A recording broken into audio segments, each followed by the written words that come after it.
ខាងក្រៅខ្ញុំនេះគឺជាកន្លែងសាកល្បងដាំល្ងកូនចៅប្រាប់ថា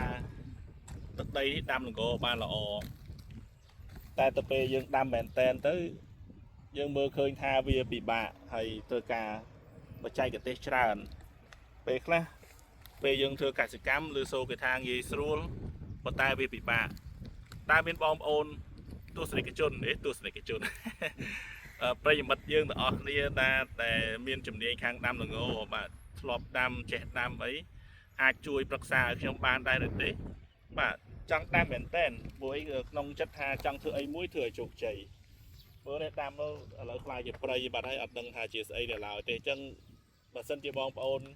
ប្រិយមិត្តយើងដែលមានជំនាញខាងដាំល្ងចេះដាំល្ងបាទសូមតាក់ទងមកខ្ញុំមកកសិដ្ឋាន